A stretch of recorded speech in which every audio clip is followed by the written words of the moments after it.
I'm turning my house into a vintage cocktail bar, and every good cocktail bar has one thing: custom matchbooks. So today I'm designing and making custom matchbooks for my house. And if this works, every guest that comes over is leaving with one. I love when homes have tiny little details that really makes it feel like a space. Think about your favorite cocktail bar. They have custom napkins, custom coasters, custom matchbooks. So naturally, I decided that my home needs them too. Okay, so I'm starting out with a logo. So I printed out a letter B, and I want to color it in using elements from my two favorite design movements, which is Art Nouveau and mid-century. So I'm going to try to combine them together to create a very bold but elegant decorative V. So let's go. Did out a big outline of the letter, and I'm just adding little vines, flowers, and decorative shapes, and filling it all in with pencil crayons. I really want this to have a hand-drawn and slightly vintage feel.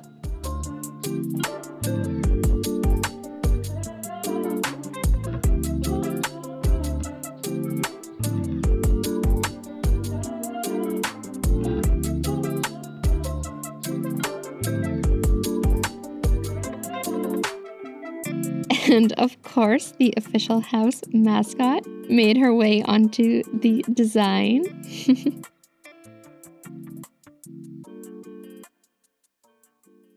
Okay, my drawings are done and I love them. Now I'm just going to bring them onto the computer here and clean up any line work with Photoshop, as well as combine them together.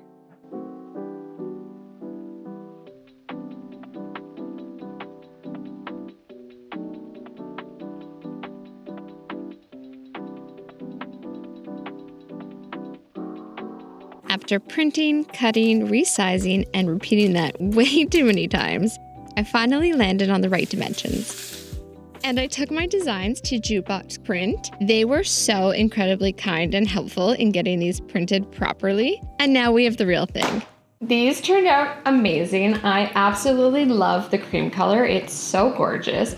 And then the paper has this really nice texture on it, which is going to make the whole thing feel so much more elevated.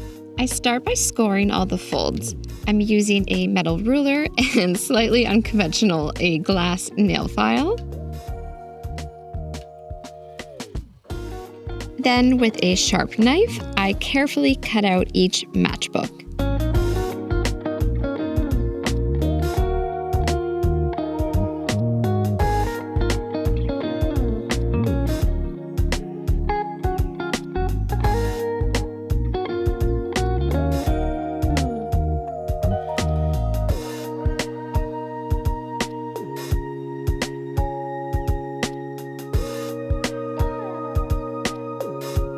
Once everything is cut out, I flip the ruler upside down and use the sharp edge to guide those score lines into clean folds.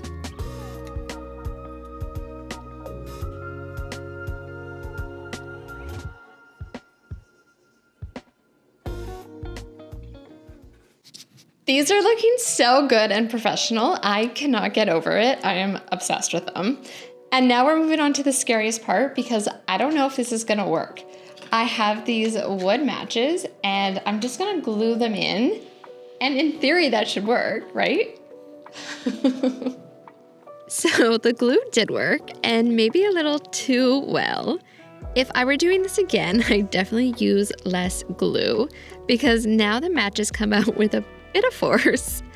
But basically, I'm gluing the matches right into the fold. Once they're all in place, I tape the fold to the table so everything dries flat. But, important detail, don't tape directly onto the paper. I stick the tape to itself first, so sticky sides are together over the paper. That way it holds everything down without damaging the matchbook.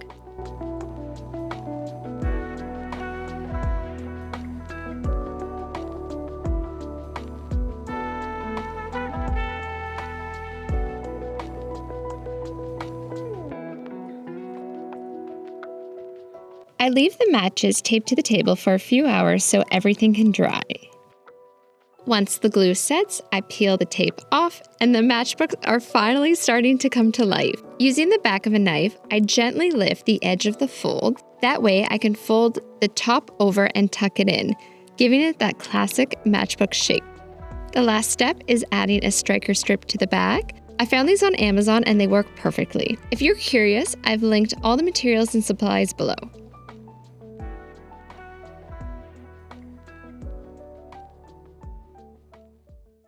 Okay, wait, these turned out so cute. I honestly had no idea if this was gonna work, and I'm so happy it did. They look like something you'd pick up at a vintage cocktail bar, except they're for my house, and honestly, I'm kind of obsessed.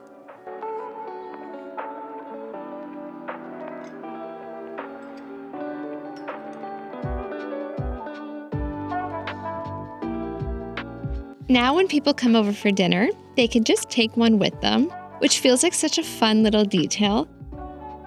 Also, if you're planning a wedding, these would make very cute favors.